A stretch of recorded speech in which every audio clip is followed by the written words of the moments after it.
команда. Қазір мен есімім Кенжегүл. Қазір мен сендерге постына копировать етіп Instagram парақшаға қалай салуға болатынын көрсетемін. WhatsApp'та бізде пост деген группа бар, білеміз, иә? Сол группаға кіреміз, өзімізге ұнаған постты таңдаймыз. Так, не мысалы, маған ұнады. Осы постаға басып тұрсақ, үстінде осындай значоктар шығады. Оң жақтағы бірінші значокқа басамыз, сообщение скопирования деген шығады. WhatsApp'тан шығып, Instagram парақшамызға кіреміз. Енді сол постыға сай фото таңдаймыз, плюсикқа басамыз, галереядан фото таңдаймыз.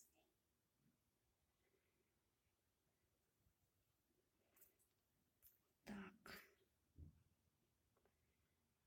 Фото мысалы. Фотоны таңдаймын. Мына жерде фотоны таңдағанда изменить деген бар.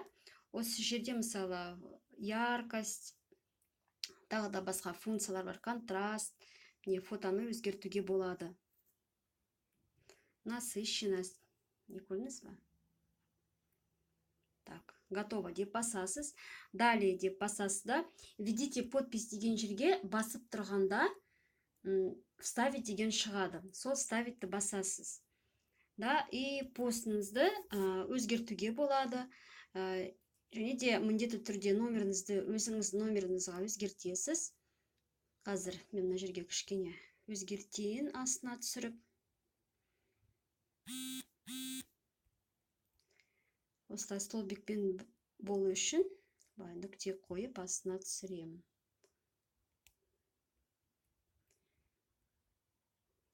Толық ақпарат алу үшін мына жерде мен номерді өшіріп, өзімнің номерімді жазамын. Немесе номер жазғанда міндетті түрде өз номеріңізді жазасыз, немесе өз номеріңізді қалдырыңыз деп жазып қоясыз. Жазып болғаннан кейін поделиться деп басасыз. Қараңыз, қазір фотом шығады, публикациям шығады. Осы жерде міне шықты. Енді, мысалы, осы постны, ұнаған посты басқа Instagram парақшаға копировать етіп, қалай істеуге болады. Так.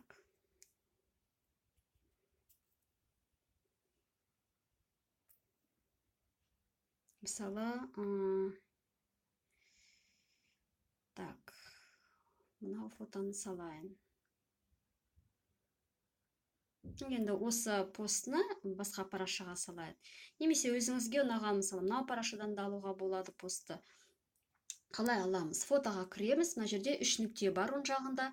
Соны басқанда изменить деген бар. Изменитке басамыз. Сосын мында пост шығады.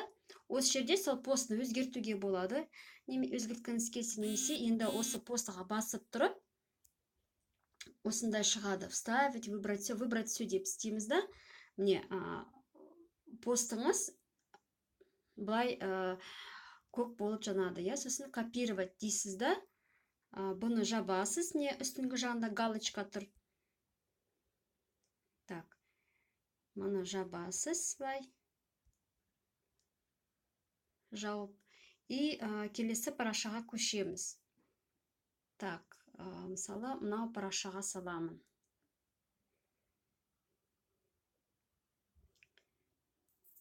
Басқа фото таңдауға болады, немесе тоже осы фотоны таңдауға болады. Қазір мен басқа фотоны таңдайын.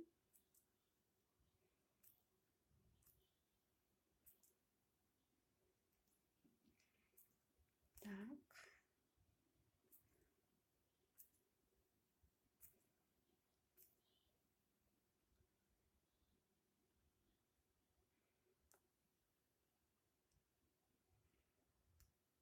Мына жерде өзгертуге болады.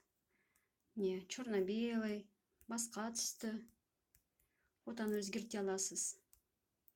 Далее деп басасыз да, введите подпись деген жерге басып, басасыз да вставить деген шығады. Сол вставитке басасыз да, жаңағы пост қайтадан шығады бұл жерде, басқа парақшада. Кішкене корректировка жасайық, астына түсіріп. Так.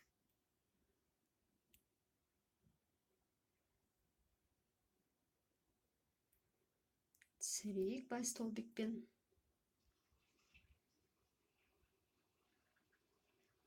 Міне, пост шықты. Енді бізде тағы хэштег деген бар. Хэштегті қосайық посттың астына. Хэштег деген бұл адамдар мысалы бір ақпарат іздесе, онда сіздің парақшаңызға түседі.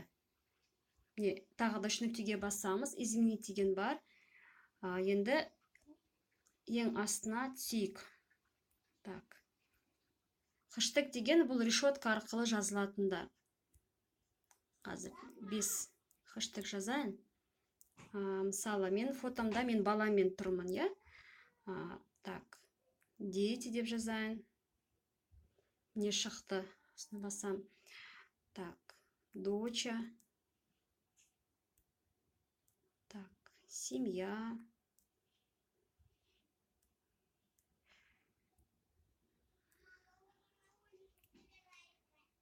Так.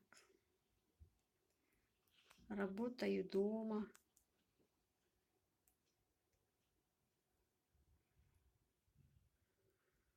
Мой дом. Осындай хэштегтер жазуға болады. Жазып болғаннан кейін галочкаға басамыз да, и біздің постымыз өзгереді. Міне осы методпен пост деген группадан копировать етіп салуға болады, немесе өзіңіздің бір парақшаңыздан постыны копировать етіп басқа парақшаға салуға болады.